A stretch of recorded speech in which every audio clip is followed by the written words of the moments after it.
नमस्कार, स्वागत है आपका शहर के number 1 channel city news Muzaffarpur में। मैं आधा सिन्हा करवाऊंगी रूबरू शहर के तमाम ताजा खबरों से। खबरों पर नजर डालने से पहले आइए नजर डालते हैं आज की कुछ मुख्य सुर्खियों पर। सुहागिन महिलाओं ने अपने सुहाग की लंबी आयु के लिए की निर्जला हरतालिका तीज पूजा। औराई प्रखंड के बेनीपुर गांव में नाव पलटने से 2 लोगों की डूबने से हुई मौत। पताही हवाई अड्डे पर बन रहे 500 बेड के कोविड केयर सेंटर का निरीक्षण करने के लिए पहुंचे डीएम और एसएसपी। और शव दफनाने जाने को लेकर कमरा मोहल्ले में इमामबाड़ा में 2 पक्षों के बीच हुई हिंसक झड़प, कई लोग हुए घायल।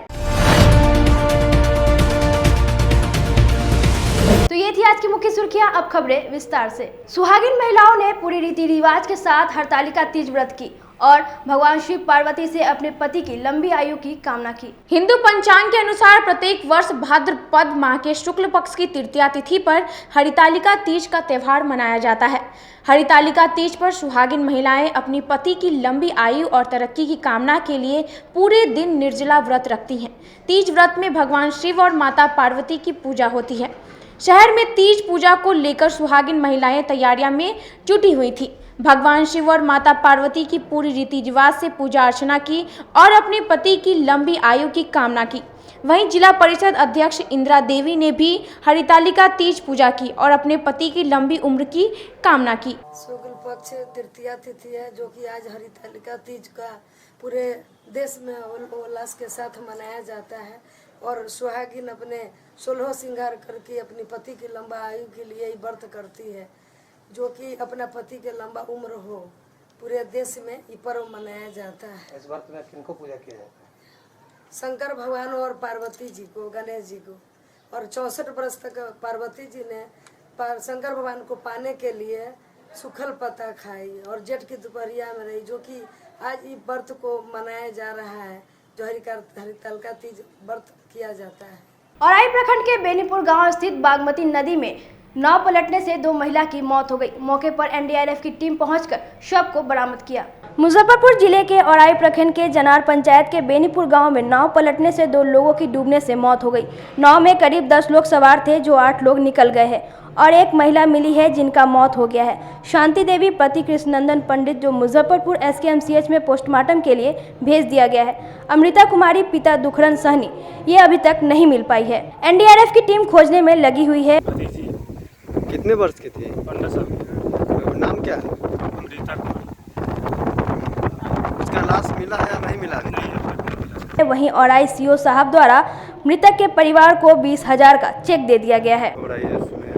डूब गई है, उसमें क्या? एक बॉडी मिल गया है, एक बॉडी का सर्च ऑपरेशन चल रहा है। 2 हमारे गोताखोर खोज रहे हैं, एनडीआरएफ की टीम आ रही है, उसके बाद वो लोग भी खोजेंगे। एक बच्ची है जिसका बॉडी नहीं मिला, एक महिला का बॉडी मिल गया है, पोस्टमार्टम के लिए गया हुआ है। तो यहाँ पे क्या कंडीशन है? पब्लिक के बीच में कैसा मोमेंट?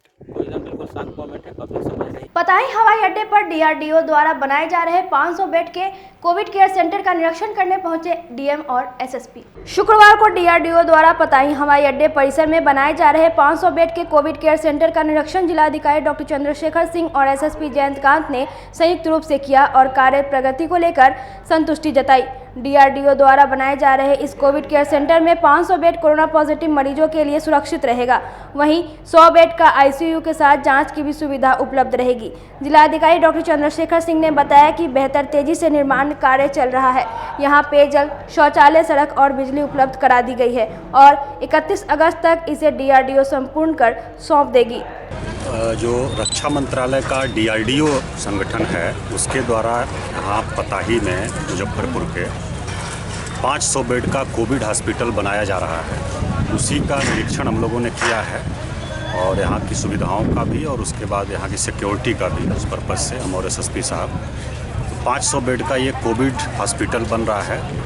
कोरोना के जो पेशेंट होंगे उनके लिए ये हम लोगों के ज़िले में जो फैसिलिटीज़ है उसके अलावा है और इसमें 125 बेड का आईसीयू भी शामिल रहेगा और टोटल 500 बेड रहेंगे। यहाँ जांच की भी, सब तरह के जांच की भी सुविधा रहेगी, जैसा हम लोगों को बताया गया।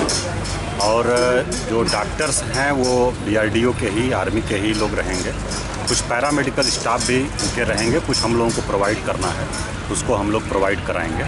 बाकी यहाँ जिला प्रशासन की तरफ से बिजली की व्यवस्था निःशुल्क की गई है और उसके साथ हम लोगों का जो अप्रोच रोड था, पानी की व्यवस्था, ये सब सुरक्षा का ये सब हम लोगों को करना है और उसको हम लोग कर रहे हैं और बहुत ही तेज़ी से काम चल रहा है और ये टारगेट हम लोगों का है कि इसी महीने में इसको कंप्लीट करके चालू कर दिया जाए।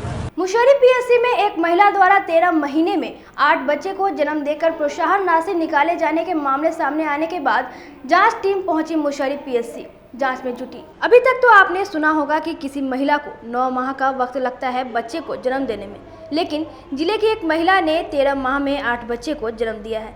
दरअसल मुशहरी में सरकारी योजनाओं में बंदरबाट का एक चौंकाने वाला वाकया सामने आया है। 65 वर्षीय महिला को 13 माह में 8 बच्चे हो गए। ये सारा खेल प्रोत्साहन राशि हड़पने का था। बिचौलियों ने जो दस्तावेज कार्यालय में जमा किया है वह आश्चर्यजनक है। इसके अनुसार 13 महीने में 8 बच्चे को एक बुजुर्ग महिला ने जन्म दिया है और बुजुर्ग महिला को प्रोत्साहन राशि भी भेजा जा रहा है। इस पूरे मामले में मुशहरी पीएससी के कई कर्मचारी की संलिप्तता सामने आ रही है। इस पूरे मामले में जिलाधिकारी के आदेश के बाद जांच टीम मुशहरी पीएससी पहुंची और पूरे मामले की जांच कर रही थी। अब हम आपको जिस महिला के नाम पर राशि निकासी की जा रही है उस महिला की बात सुनाते हैं। 60 बरस। जानकारी है आपके नाम पर पैसा निकला है? नहीं, हम कुछ नहीं जानता है। कैसे पता चला? आप जानेगा शंकर जो हमको मरियम के बुला कर ऐसी फोटो खींचा है, कहा जैसे से बात करो जो हम पैसा नहीं मिला है। कौन है शंकर? सच कुमार के बेटा लड़का। आपका उम्र कितना है? लगभग 60। अब बाल बच्चा कै गो है? 6 गो बेटा में 3 गो मर गया और 3 गो बेटा है, 2 गो के शादी हुआ है, एगो कुमार। सबसे छोटका का उम्र कितना है? 20 साल। यानी 20 बरस से कोई बच्चा नहीं हुआ? नहीं। मालिक की क्या स्थिति है? वो तो 10 साल 15 साल से पड़ा हुआ है। बेटा एगो मर गया ट्रेन पर से गिर कर, तहिए से पड़ल है। पूछ ले सारा समाज लोग के। वहीं जिस ग्राहक सेवा केंद्र के फर्जीवाड़े तरीके से सरकारी पैसे की निकासी की गई, उस ग्राहक सेवा केंद्र के संचालक गायब दिखे। वहां काम कर रही कर्मचारी ने बताया कि संचालक कंप्यूटर बनवाने गए हैं। खराब बनेगा तभी ना हम भी देखेंगे, ये तो हम स्टेटमेंट देखेंगे, उसके बाद हम कुछ कर सकते हैं। सीएसपी संचालक कहाँ है अभी शायद बनाने के लिए कि तो निकले हुए हैं होंगे। इस पूरे मामले की जांच करने गई टीम ने प्रथम दृष्टयान सत्य बताते और कहा कि पूरे मामले की हर पहलू से जांच की जा रही है। जो कुछ तथ्य सामने आया है उसमें ऐसा प्रतीत होता है कि फाइनल बैंक को जो पीएफएमएस भेजा जाता है, पेमेंट के लिए भेजा जाता है सीट, उसमें जानबूझ करके 2 नाम घुसा दिया गया है। दृश्य ये लग रहा है।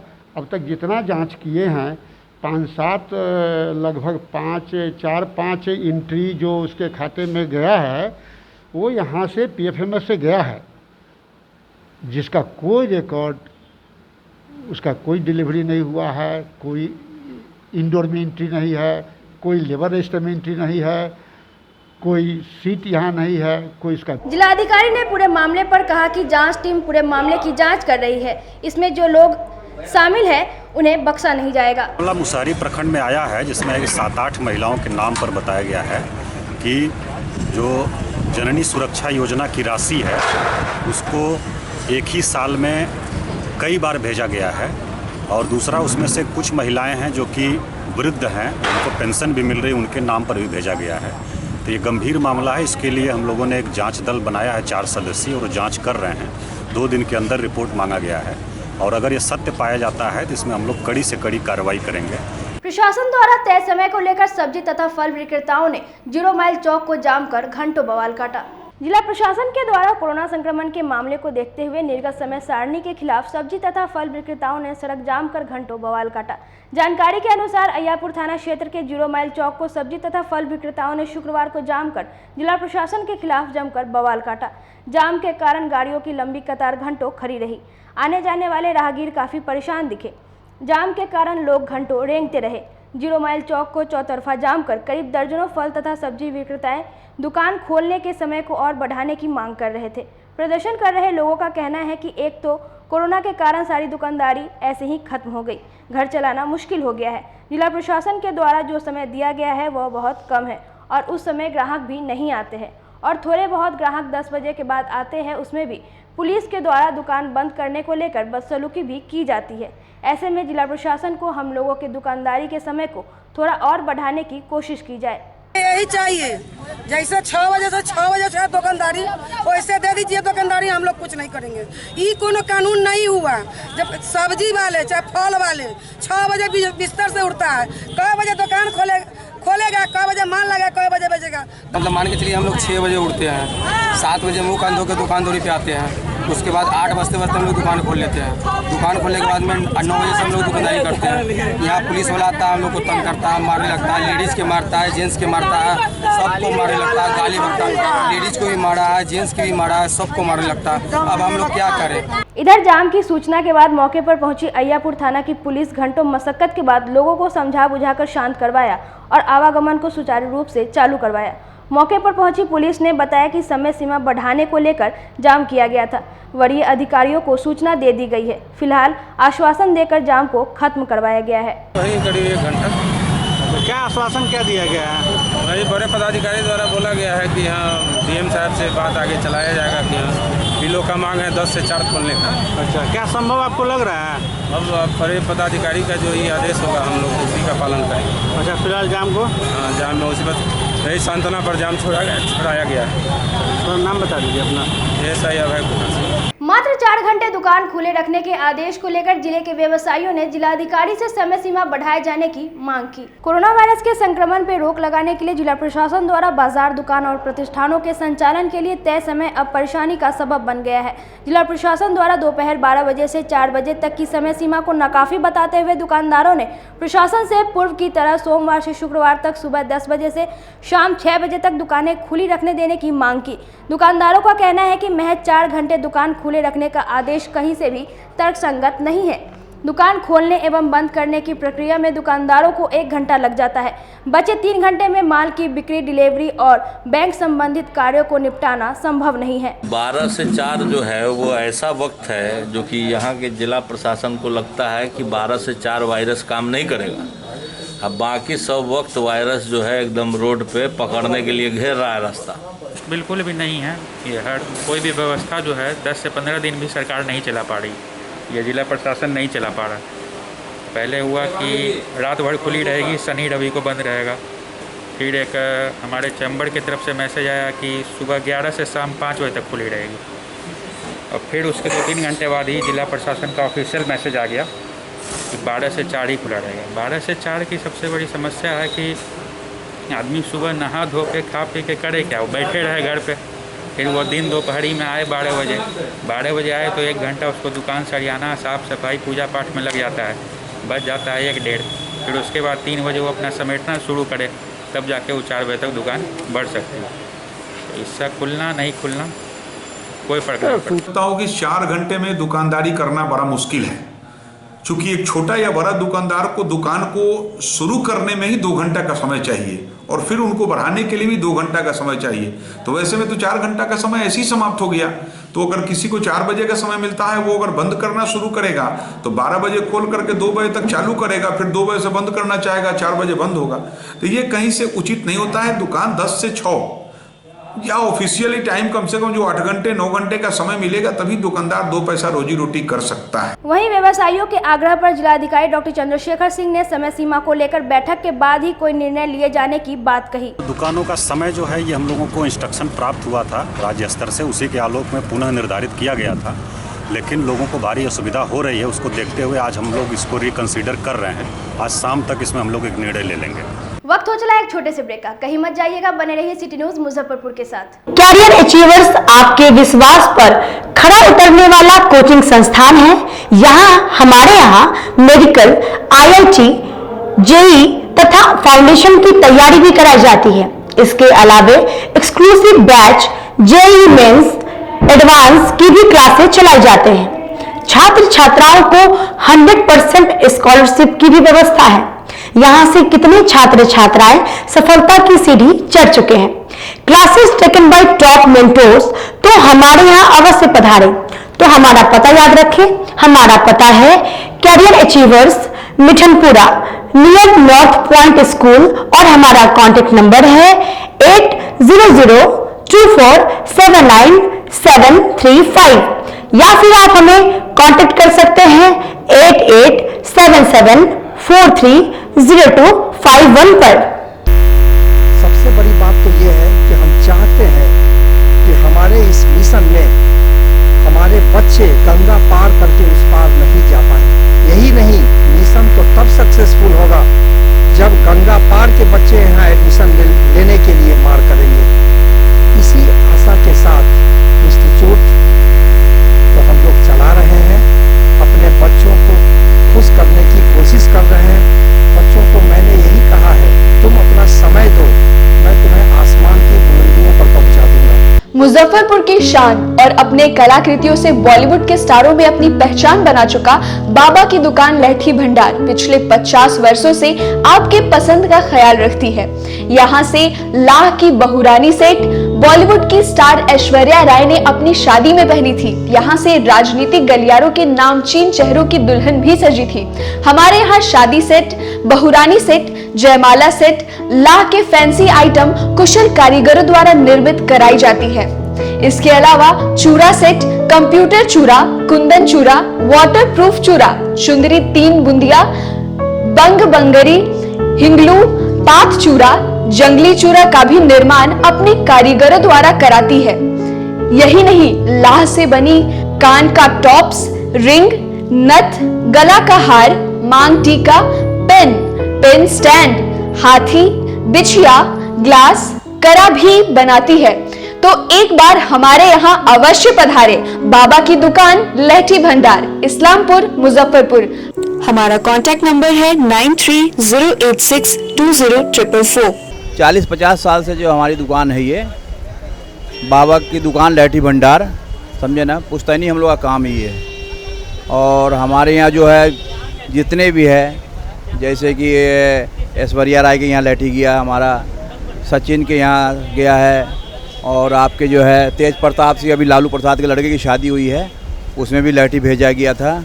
और हमारे यहाँ जो है ना बहुरानी सेट है, जैसे कि है कुंदन सेट है, और जैसे कि हम लोग जो डिज़ाइन जो है सेलेक्ट करते हैं जो लगन के ऊपर जो है, जैसे कि कस्टमर का चॉइस देखते हैं हम लोग हैं, उसी टाइप से हम लोग जो है माल तैयार करते हैं। और कलर है मैचिंग, हमारे यहाँ सबसे विशेषता है कि हर तरह के लहंगे का जो है ना मैचिंग तुरंत हैंड टू हैंड हम लोग लगा के दे देते हैं। हम पढ़ाते नहीं, हम बच्चों में विश्वास जगाते हैं। Christ Jyoti international school, based on CBSE curriculum with coeducation. इस स्कूल में प्रत्येक विषयों के लिए अनुभवी शिक्षकों का समूह है। विद्यार्थियों को अलग से ट्यूशन पढ़ने की आवश्यकता बिल्कुल नहीं है। बच्चों को प्रत्येक विषयों के लिए अलग से अतिरिक्त कक्षाएं दी जाती हैं। साइंस और कंप्यूटर लैब की व्यवस्था के साथ उत्तम खेल कूद के लिए बड़ा सा कैंपस भी है। नर्सरी के बच्चों को खेल कूद की विधि से पढ़ाई जाती है। केंद्रीय माध्यमिक शिक्षा बोर्ड पर आधारित पाठ्यक्रम से कक्षा प्ले हाउस व नर्सरी से अष्टम वर्ग तक ये नामांकन प्रारंभ है। तो नामांकन के लिए तुरंत संपर्क करें। हमारा पता है Christ Jyoti international school, Dharmodaya स्थली, माधोपुर सुस्ता, मुजफ्फरपुर। ज्वाइन किया क्राइस्ट ज्योति स्कूल को, और यहाँ की व्यवस्था, यहाँ के पेरेंट्स सारे लोग पूरी तरह से बच्चों की पढ़ाई के प्रति जो केयरलेस थे, मैंने उन्हें जागरूक करने की कोशिश किया, और उस व्यवस्था को बदलने के लिए मैं हर संभव प्रयास करती हूँ। जहाँ तक हो पाएगा मैं इसे आगे बढ़ाऊँगी, इसे आगे बढ़ाना ही मेरा कर्तव्य है। ब्रेक के बाद आप सभी दर्शकों का स्वागत है सिटी न्यूज मुजफ्फरपुर में। आइए रुक करते हैं अगली खबरों की ओर। कमरा मोहल्ले के मैदान में शव दफनाए जाने का विरोध को लेकर दो पक्षों के बीच हुई भिड़ंत। दोनों पक्षों के कई लोग हुए घायल। वहीं नगर थाना की पुलिस झड़प को लेकर कैंप कर रही है। कमरा मोहल्ले स्थित बड़ा इमामबाड़ा परिसर में शव दफनाने को लेकर शव दफनाने गए लोग और इमामबाड़ा के सदस्यों के बीच जमकर झड़प हुई। विवाद इतना बढ़ गया कि दोनों ओर से जमकर मारपीट भी हुई, जिसमें कई लोग घायल हो गए। झड़प के बाद कई घंटों तक पूरे इलाके में तनावपूर्ण स्थिति बनी रही। मारपीट की सूचना पर जिला प्रशासन तथा कई थाने की पुलिस मौके पर पहुंच गई और दोनों पक्षों के लोगों को शांत करवाने में जुट गई। शव दफनाने गए लोगों ने बताया कि बोर्ड की जमीन है और इस जमीन को हमारे पूर्वजों ने वक्फ बोर्ड को दिया था, और हमारे परिवार में किसी का भी इंतकाल होता है तो शव को बड़ा इमामबाड़ा परिसर में दफनाया जाता है। और आज हम लोग जैसे ही शव दफनाने के लिए पहुंचे तो मौलाना के द्वारा हमला कर दिया गया। सब है उनके पूर्वजों का ये दान किया हुआ ज़मीन है, उनके बाबा दादा सब यही दफन है। उनका आज कब्र खना रहा था, तो हम लोग 5 आदमी यहाँ पे खड़े थे, खनवा रहे थे। मौलाना काजिम शरीफ ने आके उसको रोका, तो हम उसको विरोध किया, क्यों रोक रहे हैं? हाँ, ये तो इनके पूर्वजों का है, बाबा दादा का है, तो इस पर इन्होंने हम पे हमला करवा दिया। हम लोग 5 आदमी थे, 5 पे हमला करवा दिया कि टाइगर से हम पे बंदूक के इससे बट से मारा गया है। कम से कम हम पे 50 आदमी ने हमला किया है। वहीं दूसरी ओर इस पूरे मामले को लेकर बड़ा इमामबाड़ा के मौलाना साहब ने बताया कि ये लोग जानबूझकर इमामबाड़ा परिसर की जमीन पर शव दफनाकर जमीन पर कब्जा करना चाहते हैं। ये मोहम्मद तकी वक्फ स्टेट की 7.5 बीघा ज़मीन थी, जिसमें से 4.5 बीघा ज़मीन बेच दी गई है। 3.5 बीघा ज़मीन जो मौजूद है वो सिर्फ इमामबाड़े की ज़मीन है। उसके ऊपर कुछ लोग कब्र बनाना चाहते हैं, जबकि यहाँ डीड में लिखा हुआ है और संविधान भी है कि जो चीज़ जिस चीज़ के लिए वक्फ होती है उसी के लिए काम होती है, उसी के लिए इस्तेमाल होती है। तो यहाँ के ऊपर कब्र नहीं बन सकती है, लेकिन कुछ लोग चाहते हैं कब्र बना के इंक्रोचमेंट करें और विवाद को भटका के ज़मीन के मुद्दे को भटकाया जाए। इस पूरे मामले को शांत कराने के लिए पहुंची एसडीओ पूर्वी तथा नगर डीएसपी राम नरेश पासवान ने बताया कि पूरे मामले को लेकर दोनों पक्षों के लोगों से बातचीत की जा रही है। जो भी दोषी हैं उन्हें बख्शा नहीं जाएगा। मैयत अभी हुआ है और उसको दफन करने को लेकर के सिया समुदाय के 2 पक्षों में अभी तनाव उत्पन्न हो गया है। हम लोग वार्ता कर रहे हैं ताकि इसका शांतिपूर्ण समझौता, शांतिपूर्ण तरीका निकल सके और मैयत का बरियल शांतिपूर्ण हो सके। दोनों पक्षों से कानूनी और धार्मिक दोनों तरीके से जो सही होगा हम लोग उसी का को इम्प्लीमेंट कराएंगे। हम लोग यहाँ जो भी भैया पदाधिकारी हैं उनको भी अवगत करा दिए हैं और हम लोग दोनों जो लॉ एंड ऑर्डर के प्रभाव में हैं, एसडीएम साहब हैं, हम लोग हैं, सारे लोग देख रहे हैं, स्थिति पर नज़र बनाए हुए हैं। जो भी होगा हम लोग शांति बनाए रखेंगे। तो इस तरह का जो माहौल क्रिएट करो उस पर कार्रवाई, माहौल को देखने के लिए हम लोग यहाँ पर हैं, देख रहे हैं, माहौल बिगड़ने नहीं देंगे हम लोग। फिर एक बार स्वच्छता सर्वेक्षण में मुजफ्फरपुर स्मार्ट सिटी फिसड्डी साबित हुई। हालांकि पहले की अपेक्षा अंकों में काफी गिरावट हुई है। स्वच्छता सर्वेक्षण 2020 के बहुप्रतीक्षित नतीजे आने के बाद एक बार फिर बिहार के सभी शहरी निकाय फिसड्डी साबित हुए। 10 लाख से अधिक आबादी वाले देश के 47 निकायों की रैंकिंग में राजधानी पटना जहां अंतिम पायदान पर रहा, वहीं मुजफ्फरपुर, बेगूसराय और मुंगेर जैसे जिलों से भी पिछड़ते हुए 299 स्थान पर रहा। मुजफ्फरपुर जिला 25,000 से 10 लाख से ऊपर आबादी वाली सभी कैटेगरी में राज्य के निकाय वरीयता क्रम तो दूर टॉप 100 में भी जगह नहीं बना पाने इस पर जिला वासियों में शर्म के साथ गुस्सा भी दिखा। स्मार्ट सिटी का प्रोग्राम गवर्नमेंट द्वारा सेंट्रल गवर्नमेंट द्वारा दिया गया, लेकिन उसमें काफ़ी फंड भी आया, लेकिन एक भी काम नहीं हुआ। आज मुजफ्फरपुर शहर कचरा में डूबा हुआ है, नाली बंद है, लोग पानी में हेल रहे हैं, जल जमाव हो गया है, जिस गंदगी के कारण बीमारियां फैल रही है, लेकिन सरकार का इस पर कोई ध्यान नहीं है। स्मार्ट सिटी के नाम पर फिसड्डी हो गया है, कुछ नहीं कार्य हुआ। रैंकिंग के मामले में एक बार फिर पिछड़ता नजर आ रहा है मुजफ्फरपुर, क्या लग रहा है अब आपको? देखिए, यहाँ कोई काम ही नहीं हो रहा है तो पिछड़ना स्वाभाविक है। जल जमाव की ये स्थिति है कि लोगों के घरों में गंदा पानी घुसा हुआ है, हमारे घर में भी गंदा पानी घुसा हुआ है, हेल करके आना पड़ता है। आप देख रहे हैं जहाँ पे हम खड़े हैं वहाँ पे गंदगी का अंबार लगा हुआ है। तो ऐसी स्थिति में रैंकिंग में पिछड़ना स्वाभाविक है। जिस विधानसभा क्षेत्र के विधायक नगर एवं आवास विकास मंत्री हो, उसकी रैंकिंग पिछड़ रही है, क्या लग रहा है अब आपको? सुधार होगा इस रैंकिंग में? देखिए, सुधार होने का कोई सवाल ही नहीं है। नगर विकास मंत्री जो है वह आज तक कोई किया ही नहीं नगर माने स्मार्ट सिटी बनाने के लिए, और यहाँ के स्थानीय विधायक भी भाजपा के हैं, उन्होंने भी कुछ काम नहीं किया है कि जिससे के कारण यहाँ जो मुजफ्फरपुर जिला है उत्तर बिहार का सबसे औद्योगिक इलाका आता है, यहाँ पर कोई ऐसा काम स्थानीय विधायक अथवा सांसद द्वारा नहीं किया गया, जिसके कारण यह शहर जो है स्मार्ट सिटी के दौर में पिछड़ गया है। मतलब ये तो प्रत्याशित है, अप्रत्याशित नहीं है। और नगर विकास मंत्री बहुत कम लोग बोलते हैं, उनको नरक विकास मंत्री बोलते हैं। तो नरक का विकास हो रहा है आपके यहाँ, और ये प्रत्याशित है। जनता जब विकास के मुद्दे पर वोट नहीं देगी, जनता जब उन्नति के मुद्दे पर वोट नहीं देगी। जब वोट के समय जातीय ध्रुवीकरण, सांप्रदायिक ध्रुवीकरण पे वोट देगी तो ऐसी परिस्थितियों का सामना करना पड़ेगा। मुजफ्फरपुर से मुजफ्फरपुर के लोगों को जो माननीय मंत्री अभी बने थे, बहुत सारी अपेक्षा, बहुत सारी आशाएं लोगों को थी, लेकिन हम समझते हैं कि मुजफ्फरपुर की जो दुर्गति है वो सिर्फ और सिर्फ यहाँ पर जो पिछले दिनों, जितने दिनों से जो राजनीति करने वाले हमारे प्रतिनिधि हैं, राजनेता हैं, उन लोगों के कारण इसकी काफ़ी दुर्गति हुई है। और अब जब मुजफ्फरपुर के ही नगर विकास मंत्री होने के बाद भी इसकी इतनी बड़ी दुर्गति है, तो हम समझते हैं कि इसके बारे में कुछ कहना जैसे सूरज को दिया दिखाने के बराबर है। वहीं मेयर सुरेश कुमार का कहना है कि पहले के मुकाबले हमारी स्थिति बेहतर हुई है। अगर उनके सुझावों पर अमल हुआ होता तो रैंकिंग और बेहतर होती। हालांकि उन्होंने भी माना कि अभी काफी काम करना जरूरी है। अपना शहर पिछड़ा है, अपना शहर का रैंकिंग बढ़ा ही है, और इंदौर और सूरत इसकी बात तो हम नहीं बता सकते। हम बिहार की बात और बिहार में मुजफ्फरपुर की हम बात बता सकते हैं, और हम अपना रैंकिंग सुधरा है। क्योंकि सबसे बड़ी चीज़ है कि उपकरण, सफाई उपकरण की खरीदारी नहीं हुई है, इसके चलते थोड़ी सी गड़बड़ियाँ हुई है। और संभवतः हम लोग लास्ट अगले साल जो है सो बहुत बढ़िया रैंक लाएंगे, और सामान खरीदारी हो रही है। और शहरवासी, एक सवाल है, आपने कहा कि सफाई उपकरणों की खरीद नहीं हुई है। सशक्त स्थायी समिति से आप ही के द्वारा ये निर्णय पारित हुआ था, 3 साल हो चुके हैं, क्यों नहीं खरीदारी हुई? क्यों नहीं खरीदारी हुई है? हमारा काम होता है पास करना, हमारा काम होता है दबाव डालना अफसरों पे। अब क्यों खरीदारी नहीं हुई है, इसके बारे में आप मीडिया बंधु, आप जो भी हमारे निगम में कार्यरत कर्मचारी हैं, अफसर हैं, उनसे आप पूछ सकते हैं।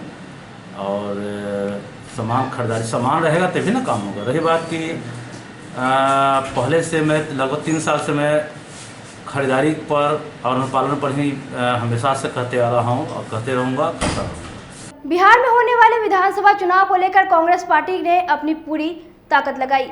जिले की स्थिति का सर्वेक्षण किया जा रहा है। शुक्रवार को तिलक मैदान स्थित जिला कांग्रेस कमेटी कार्यालय में मुजफ्फरपुर चुनाव अभियान समिति के पर्यवेक्षक धर्मवीर शुक्ला, कार्यकारी अध्यक्ष कृपा शंकर शाही, जिला पर्यवेक्षक वेद प्रकाश द्वारा संवाददाता सम्मेलन कर बताया कि जिला पर्यवेक्षक धर्मवीर शुक्ला के द्वारा बिहार प्रदेश कांग्रेस के निर्देश पर जिले के प्रत्याशियों की सूची तैयार करने एवं जिले के समस्याओं को सूचीबद्ध करके साथ ही साथ जिले के सभी विधानसभाओं की सीटों के लिए मजबूत उम्मीदवारों की सूची प्रखंड एवं जिलाध्यक्ष के सहयोग से तैयार कर पार्टी आलाकमान को 1 हफ्ते के भीतर सौंप दी जाए। मुजफ्फरपुर का पर्यवेक्षक बनाया गया है और ये 2 दिवसीय दौरा यात्रा हमारा 20 तारीख से 21 तारीख तक था, जिसमें कल सभी जिला के महत्वपूर्ण पदाधिकारी, वरिष्ठ कांग्रेस जन, पूर्व सांसद, पूर्व विधायक एवं वर्तमान के सभी राजनीति कांग्रेस में करने वाले लोगों से बातचीत, मुलाकात हुई। और आज भी हमारी कई दौर की बातें सभी प्रत्याशियों से, मुख्य रूप से जिले के सभी सीटों पे अच्छे उम्मीदवार के चयन का एक पैनल बनाना है, जो हमें यहाँ से एकत्रित कर आला कमान को सौंपना है। उस पर आला कमान अपना मुहर लगाएंगे, आला कमान अपना डिसीजन करेंगे। मुझे जिस काम के लिए भेजा गया उस काम को बाखूबी और ईमानदारी से हम करने का कोशिश किए हैं, और इसमें सभी कांग्रेस जन, यहाँ के सभी अध्यक्ष, कार्यकारी अध्यक्ष और पदाधिकारियों ने सहयोग किया। और इसमें जितने भी लोगों का लिस्ट, कम से कम 3 हर विधानसभा से और ज़्यादा से ज़्यादा 5 लोगों का नाम चिन्हित कर हमें बंद लिफाफा में आला कमान को भेजना है। और हम आज ये सारी प्रक्रिया यहाँ से पूरा करेंगे और कोशिश रहेगा कि 25 तक जो हमारा डेट है उस बीच हम और भी वरिष्ठ कांग्रेस जनों से विचार विमर्श करेंगे। ऑफिशियली आज यात्रा खत्म होता है, लेकिन हमारा चूंकि मुजफ्फरपुर से लगाव रहा है, मेरा कार्य क्षेत्र और कर्मभूमि है, इस कारण हमारा लोगों से बात अभी 1-2 दिन और चलेगा। और इसमें सारी तैयारी करके हर विधानसभा से 3 से 5 लोगों का नाम एकत्रित कर, और जिला में जो भी समस्या है, मूलभूत समस्या है, उसको भी हमें चिन्हित करके आला कमान को सौंपना है कि किन किन समस्याओं के कारण ये जिला पिछड़ा है, किन किन समस्याओं के कारण मुजफ्फरपुर की दुर्गति देश में, जैसा कि आप लोग सुन रहे हैं, आज भी 229वां पायदान पर मुजफ्फरपुर शहर है। जो कभी मशहूर लीचियों और वरिष्ठ जनों के कारण हुआ करता था, आज इसकी स्थिति इतनी खराब है। इन सब चीज़ों से भी अवगत कराना है आला कमान को, और किन किन चीज़ों पर हम चुनाव मजबूती से लड़ सकते हैं, ये भी हमें अपने स्तर से कांग्रेसजनों से बात करके एक रिपोर्ट सौंपना है। क्या कांग्रेस सभी सीटों पर तैयारी कर रही है, सभी सीटों पर लड़ने? कांग्रेस पार्टी राष्ट्रीय पार्टी है, ये बराबर सालों निरंतर इसकी तैयारी 243 विधानसभा पर देश में रहती है, राज्य में रहती है। लेकिन आज की जो परिस्थिति में अगर गठबंधन के साथ जाना पड़ता है तो गठबंधन धर्म का पालन करना हम सभी का कर्तव्य है, और गठबंधन के तहत जो सीट मिलेगी वो तो मजबूती से हम लड़ेंगे ही, लेकिन हमारे लिए जिला के 11 सीट उतना ही महत्वपूर्ण है जितना हमें मिलने वाला सीट। आपका मुख्यमंत्री तेजस्वी यादव या आपकी पार्टी? ये फैसला आला कमान करेंगे, और उन्होंने भी यह दावा नहीं किया है कि मैं ही बनूंगा तब आपसे गठबंधन करूंगा। ऐसा आप लोग कहीं अगर सुने हैं तो बताएं। हर पार्टी तेजस्वी के नेतृत्व में लड़ेंगे। हर पार्टी को अपना हक है अपने नेता को आगे करना। उनकी पार्टी ने उनको तय किया है, उनको स्वीकार है, हम इस पर विरोध करने वाले होते कौन है? हमारी लड़ाई भारतीय जनता पार्टी एनडीए से है, हमारी लड़ाई वैसे लोगों से है जो देश की अखंडता संप्रभुता को बर्बाद करना चाहते हैं। में आएंगे महागठबंधन में, तो आपके जो उम्मीदवार होंगे मुख्यमंत्री वो तेजस्वी यादव रहेंगे। ये फैसला हम नहीं कर सकते हैं ना, ये फैसला आला कमान करेंगे, और इसके लिए निश्चित उत्तर आला कमान या प्रदेश पदाधिकारी ही दे पाएंगे आपको। जिला राजद अल्पसंख्यक प्रकोष्ठ के सदस्यों ने मेयर से मिलकर दलित महादलित इलाकों में साबुन, मास्क और सैनिटाइजर वितरण करने को लेकर ज्ञापन सौंपा। शुक्रवार को महानगर राष्ट्रीय जनता दल अल्पसंख्यक प्रकोष्ठ के अध्यक्ष पाले खां के द्वारा कोरोना संक्रमण को देखते हुए मेयर सुरेश कुमार को ज्ञापन सौंप दलित महादलित बस्ती में मास्क और साबुन का वितरण किए जाने की मांग की। राजद अल्पसंख्यक प्रकोष्ठ के अध्यक्ष पाले खां ने बताया कि दलित महादलित बस्तियों में रहने वाले लोग बेहद असुरक्षित माहौल में रह रहे हैं। अगर नगर निगम द्वारा उन्हें मास्क और साबुन उपलब्ध कराया जाता है तो ये कोरोना से बचाव के लिए एक बेहतर प्रयास होगा। महानगर राष्ट्रीय जनता दल अल्पसंख्यक प्रकोष्ठ के द्वारा मुजफ्फरपुर शहर के माननीय महापौर श्री सुरेश कुमार जी को एक आवेदन दिया गया है, जिस आवेदन के आलोक में हम लोगों ने ये उनसे मांग किया है, अल्पसंख्यक प्रकोष्ठ की ओर से हम लोगों ने ये मांग किया है कि कोरोना वायरस जैसे वैश्विक महामारी को देखते हुए मुजफ्फरपुर शहरी क्षेत्र में जो बहुत तेज़ी से फैल रहा है, इसको रोकथाम हेतु हम लोगों ने एक आवेदन दिया है और उनसे मांग किया है कि वार्ड स्तर पर और निगम स्तर से खास तौर पर जो दलित और महादलित बस्तियां हैं शहरी क्षेत्र में, उसमें मास्क और साबुन का वितरण निगम के स्तर से कराया जाए, ताकि कोरोना जैसे महामारी को रोकने में शहर में मदद मिल सके। वहीं मेयर सुरेश कुमार ने बताया कि ये जनहित से जुड़ा मामला है, इसे जल्द से जल्द करेंगे। ऐसा है कि पाले खां जी राष्ट्रीय जनता दल अध्यक्ष हैं, उनके द्वारा आवेदन आया है कि अभी जो कोरोना महामारी शहर में चल रही है और इनका अच्छा सुझाव है कि जो भी स्लम इलाके हैं, जो भी दलित महादलित बस्ती है, उसमें मास्क और साबुन बांटा जाए। मेरी भरसक कोशिश रहेगी कि इसको अविलंब हम काम करवाएंगे, क्योंकि जनहित की चीज़ है और बहुत जल्दी करवाने वाले हैं। आज के लिए बस इतना ही। कल फिर मिलेंगे कुछ नई खबरों के साथ। तब तक मेरे और मेरे पूरे न्यूज़ टीम को दीजिए इजाज़त। नमस्कार।